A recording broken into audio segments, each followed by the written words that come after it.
Welcome back for another round of Minecraft Modded. So with the Blaze Farm done and actually functioning fairly well, it's not the highest producing one, but it did get me a stack of 64 plus enough to make a bunch of blaze powder and enough to get this pretty much filled up with blaze powder. So I'm doing pretty good with that. That did not take long once I got it finished. But the other thing that's holding me up now is having to go back to the village to do trades, which is why I have this guy here. I have a bunch of other villagers waiting. It is time to finally build my own little trading system right down here, right next to where my trade goods drop-off is. So I could just go right here and trade with some guys. So now that I've extended things out a bit more, I was originally trying sandstone walls, but I feel like it gives the wrong look to it. And so I think I'm actually going to take these out. I'm going to do basically like a little countertop, which I would not have done normally, but I'm going to do that here. And then, actually, I'm not even going to do that. I'm going to do it like just a section up the wall.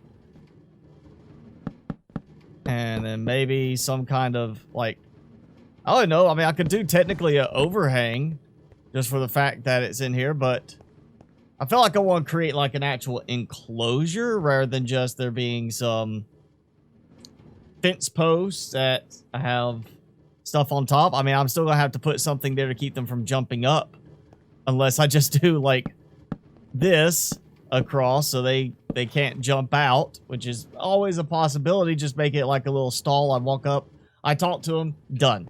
All right, so now it's a very high counter feel to it with the trapdoors, but he should not be able to jump out. But I can still kind of jump up, and that's his smoker. So he is ready to take some raw chicken and give me my... Oh, no, he got out. I don't think he can get out now. I think it's actually fine. So if that's the case, I have the first villager here. I really just need to figure out how many I want. So I've got 3 butchers in the village, and that seems to be a good balance in terms of when I make a big trip of chicken, but from, you know, normal trips, it's not a big deal. So I'm thinking 1 more smoker and 1 more butcher, and I'm just gonna start with a new one. That way, I mean, it's not a problem to raise them up. It gives me a good set of trays to make. And now we have 2 butchers. Let's see, raw pork chop. No, you don't, sir. Good thing is I know I just have to wait. He'll cycle to a different first pair of trades, and then once I find one that I like, I just trade with him and lock him in on the trades. For now, I'm not gonna worry about that because I'm really not farming a lot of pigs. I don't want to farm a lot of pigs. I think I'm going to go for like a seamless countertop type look down here to save some space. And so we'll have stalls, and I'm thinking 1 good armor smith, which I already have one in the village. I think I'm actually just going to bring him over because he has all of the armor pieces in diamond that I want. Maybe not the best enchantments on, but he does have all the pieces. So that leaves a good toolsmith or 2. I'm thinking what I could do is get a toolsmith like the one I have with diamond pickaxe, diamond shovel, and then have a good weaponsmith, which will be diamond axe and diamond sword, and that will be all I need on that part. And then that leaves room over here for this to get expanded out for more farmers. I'm already thinking I'm gonna need more farmers. I really am. I think I'm gonna end up wanting to get like 4. Oh man, I forgot that if I hold right click, or if I right click on them while I hold a sword, that it could cause them to become a guard villager. So great, come on out, dude. I don't want to have to kill you, but I will. And yeah, I can't pick you up anymore. Guard villagers are not the same mob type or entity type as regular villagers. And now I'm out an enchanted diamond sword. Well, worst case is, should a zombie spawn down here, they have protection. So not a total loss, just not a very good use of a diamond sword. So, oh, come on. Alright, fine, I'll break it. so that he can't use it anymore. Please tell me it's not going to be a case where it's stuck on that guy because he... I'm seriously about to pick you up. Good. There we go. Stay like that. Cole, you know what? Let's go ahead. I'm going to buy one of these just so I can lock you in and not lose you as a trader. There. Went ahead and expanded it just so I'm ready. I can go ahead and put a third farmer in there and hopefully get a good balance between 3 of them, because 3 on the other location is pretty well balanced actually, and this now is no longer the right placement. We'll put that there. These will just be kind of staggered a bit. That means, oh, we'll do like this, like this. And I'm just going to turn this one into another one. That way it lines up. It might be 1 or 2. I do need at least 1 trader for paper. So I need a lectern. And I really just need at least 1 for alchemy.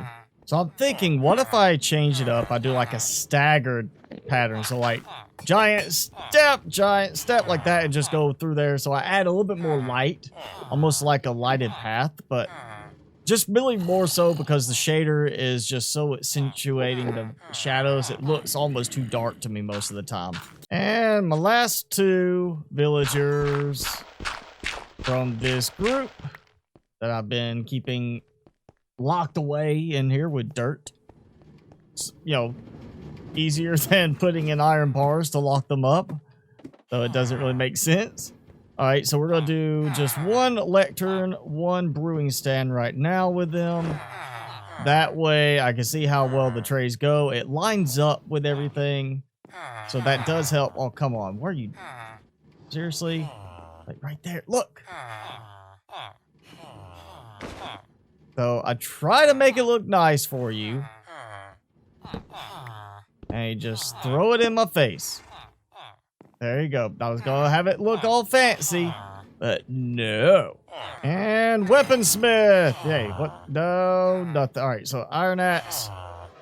So I gotta trade a bunch of coal. And we have a Fletcher. Yeah. All right. Buy arrows. Yeah, okay. I can use some more arrows, I guess. And we'll go ahead and do a cartographer here. I don't have one at the other place yet because I wanted to redo the tower, but here I could go ahead.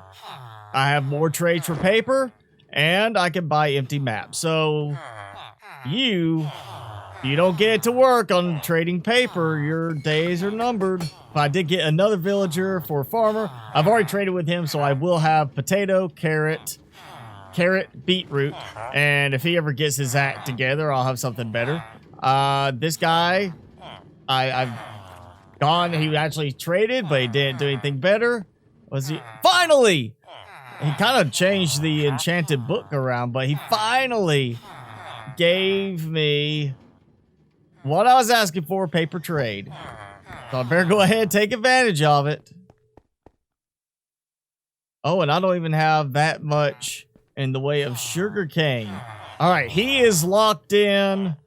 Let's, yep, you're locked in. Ooh, lapis, good. Okay, ocean explorer map. Interesting. Okay, and glass panes. Trade him glass panes. Now look, this guy switched too. So I have 32 stick as an option, which is kind of one I was really wanting anyway, just because I can easily burn through a bunch of excess wood that way.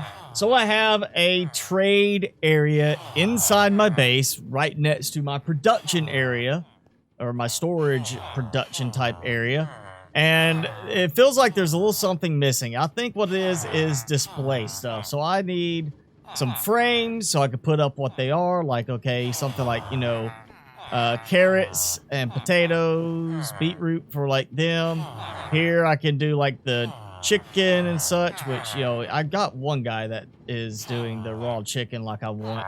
I really want one that's going to give me raw or cooked pork chops, because I've been using those, but I can always go with the cooked chicken if I really need to, just so I have extra trading power.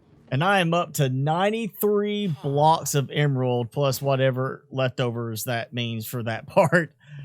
So I think I've got enough emerald to buy a few things. Not every trade that I have in the village, and not the same volume for the trades, but I have the important trades here in my base, right next to my production and storage area. And I got me a guard accidentally out of it too. Alright, so that's it for this episode of Minecraft Modded. I have a trading area, and that's going to save some time of not having to walk back to the village to make trades once everything is kind of upgraded to the right level. But yeah, now I'm starting to pull everything back into the base, which means next time I need to do some more work on bringing more production into play, maybe more some tweaking around other things. And I still can't forget the village. At some point, I've got to go back and finish tidying up some of the design there. But that's it for this episode, like I said. So if you enjoyed it, hit that like button, leave me a comment below, and hit subscribe if you haven't done so already. As always, I'm your host, Mr. Spicy. Thanks so much for watching. Be sure to keep it spicy this week, and I'll see you in the next video.